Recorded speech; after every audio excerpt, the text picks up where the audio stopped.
Now faith is confidence in what we hope for and assurance about what we do not see. This is what the ancients were commended for. By faith, we understand that the universe was formed at God's command, so that what is seen was not made out of what was visible. By faith, Abel brought God a better offering than Cain did. By faith, he was commended as righteous when God spoke well of his offerings. And by faith, Abel still speaks, even though he is dead. By faith, Enoch was taken from this life so that he did not experience death. He could not be found because God had taken him away. For before he was taken, he was commended as one who pleased God. And without faith, it is impossible to please God, because anyone who comes to him must believe that he exists and that he rewards those who earnestly seek him. By faith, Noah, when warned about things not yet seen, in holy fear built an ark to save his family. By his faith, he condemned the world and became heir of the righteousness that is in keeping with faith.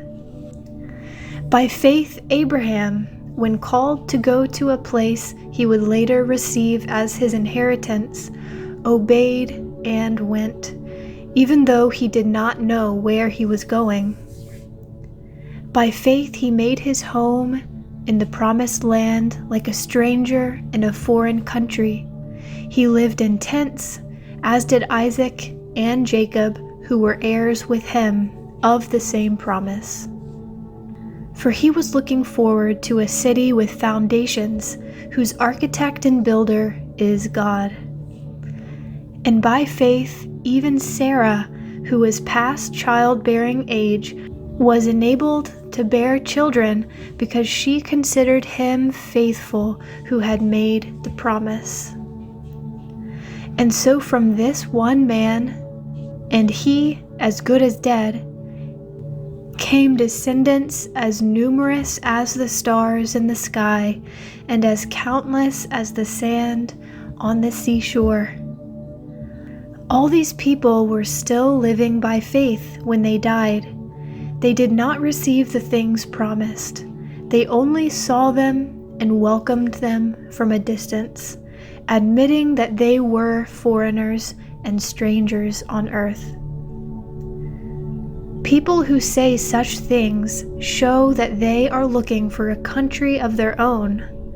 If they had been thinking of the country they had left, they would have had opportunity to return. Instead, they were longing for a better country, a heavenly one. Therefore, God is not ashamed to be called their God, for he has prepared a city for them. By faith, Abraham, when God tested him, offered Isaac as a sacrifice. He who had embraced the promises was about to sacrifice his one and only son, even though God had said to him, "It is through Isaac that your offspring will be reckoned." Abraham reasoned that God could even raise the dead, and so, in a manner of speaking, he did receive Isaac back from death. By faith, Isaac blessed Jacob and Esau in regard to their future. By faith, Jacob, when he was dying, blessed each of Joseph's sons and worshipped as he leaned on the top of his staff. By faith, Joseph, when his end was near, spoke about the exodus of the Israelites from Egypt and gave instructions concerning the burial of his bones. By faith, Moses' parents hid him for 3 months after he was born, because they saw he was no ordinary child, and they were not afraid of the king's edict. By faith, Moses, when he had grown up, refused to be known as the son of Pharaoh's daughter. He chose to be mistreated along with the people of God rather than to enjoy the fleeting pleasures of sin. He regarded disgrace for the sake of Christ as of greater value than the treasures of Egypt, because he was looking ahead to his reward. By faith he left Egypt, not fearing the king's anger. He persevered because he saw him who is invisible. By faith he kept the Passover and the application of blood, so that the destroyer of the firstborn would not touch the firstborn of Israel. By faith the people passed through the Red Sea as on dry land, but when the Egyptians tried to do so, they were drowned. By faith the walls of Jericho fell after the army had marched around them for 7 days. By faith the prostitute Rahab, because she welcomed the spies, was not killed with those who were disobedient. And what more shall I say? I do not have time to tell about Gideon, Barak, Samson, and Jephthah, about David and Samuel, and the prophets, who through faith conquered kingdoms, administered justice, and gained what was promised, who shut the mouths of lions, quenched the fury of the flames, and escaped the edge of the sword, whose weakness was turned to strength, and who became powerful in battle and routed foreign armies.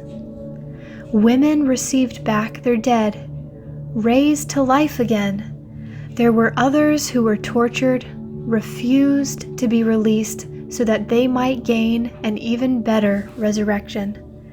Some faced jeers and flogging, and even chains and imprisonment.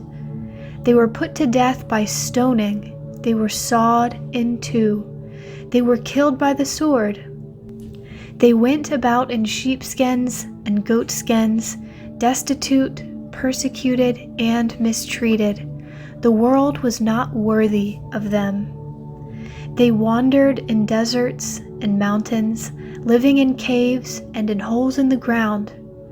These were all commended for their faith, yet none of them received what had been promised, since God had planned something better for us, so that only together with us would they be made perfect.